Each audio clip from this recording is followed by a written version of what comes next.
Hey, you. So you've just got your head wrapped around Python loops, which is a pretty big deal. Awesome stuff.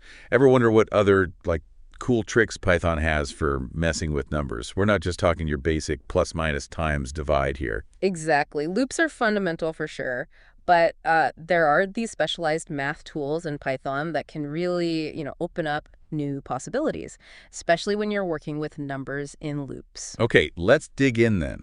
Today we're doing a deep dive into two really handy Python operators. First, there's integer division, which looks like two slashes. And the second one is the modulo operator, Yeah. the percent sign. Right. And the info we're drawing on today is from the great stuff over at CMU CS Academy. So, Yeah. solid source material. Definitely. And our mission today, well, it's pretty straightforward. We want to get you up to speed fast on what these operators do and, crucially, why you'd actually use them in real code. Think of it like adding a couple of secret weapons to your Python arsenal. Perfect. So let's kick off with integer division, the one. Right. So you already know normal division, just the single slash that gives you the whole answer, decimals and all, like 5,4. That's 1.25. Yep, standard division, no surprises.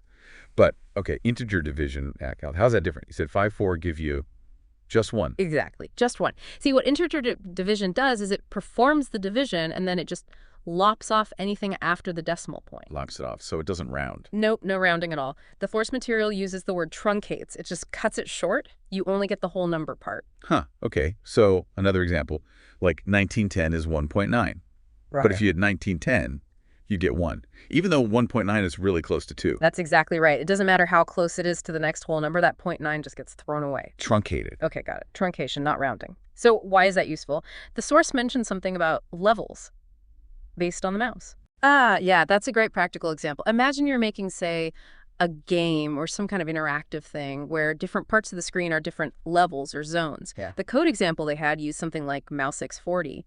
Mouse's x is just the mouse's horizontal position. Okay, so mouse x40, let's say the mouse is at position 85.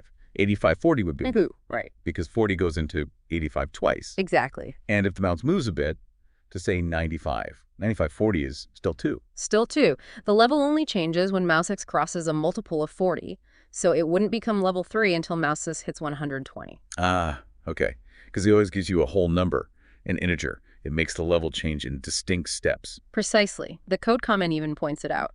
Notice how the level is always an integer. It's designed for situations where you need those clean whole number boundaries. Makes total sense for levels.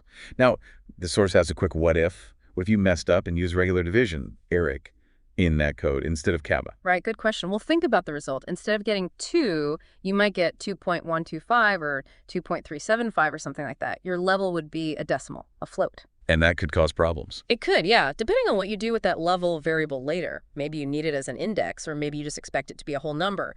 Getting a float could lead to errors or just weird behavior you didn't intend. Integer division keeps it clean and predictable. Got it. So it's for when you need that whole number result and you don't care about the leftover bit. Okay. So let's switch over to the other operator, the percent sign. Percent. What's its story?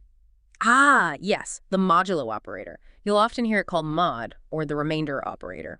And that's exactly what it does. It finds the remainder of a division. The remainder. Okay, like long division back in school? Sort of, yeah. So if you calculate, say, 17 per sec 3, you're asking, if I divide 17 by 3, what's left over? Okay, well, 3 goes into 17 5 times. That's 15. And then you have 2 left over. So 17 per 3 is 2. You got it. That's the remainder. Huh. Okay, remainders. Yeah. Seems a bit niche, but you said it's powerful. Surprisingly so. The source highlights a couple of really common, really useful tricks you can do with modulo. Like checking for even or odd numbers? Yeah. Using %2? Exactly. That's probably the most common use case. Think about it. Any even number is perfectly divisible by 2. There's no remainder. So 10 per 2 would be 0, because 10 is even. Precisely. And any odd number, when you divide it by 2, will always have a remainder of 1. So 11 per 2 would be 1. Okay, that makes sense. Even is remainder 0, odd is remainder 1. And the source code example showed this visually. A circle changes color. If a counter variable, counter dot value per 2 equals 0, the circle is cyan. Meaning the counter's even. Right. And if it's not 0, meaning it must be 1, the circle turns pink for odd. It's a simple if-else using that modulo result. Cool. Visual feedback. Now, another what if from the source. What if the code checked counter.value pursue 2 equals 2? Would that ever work? Ah, good catch. Think about dividing by 2. What are the only possible remainders you can get? Well, either it divides evenly, a remainder of 0, or there's one left over. Exactly. 0 or 1. You can never have a remainder of 2 when you divide by 2. So that condition equal 2 would just never be true. Right. So in the example, the circle would just never turn cyan. Correct. Understanding the possible range of remainders is key. Okay. So even odd check is one big use. What was the other one? Something about the ones digit. Using %10. Yeah, this one's pretty neat too. If you take any whole number and calculate modulo 10, the result is always the last digit, the digit in the ones place. Really? How does that work? Well, think about our number system. Base 10. When you divide by 10, the main part of a number tells you how many full tens you have, and the remainder. That's whatever's left over in the ones place. Oh, okay. So like 87%. You divide 87 by 10, it goes 8 times. That's 80. And the remainder is 7, which is the ones digit. Exactly. 87% 10 is 7. Wow. Okay. So 123% 10 would be 3. Yep.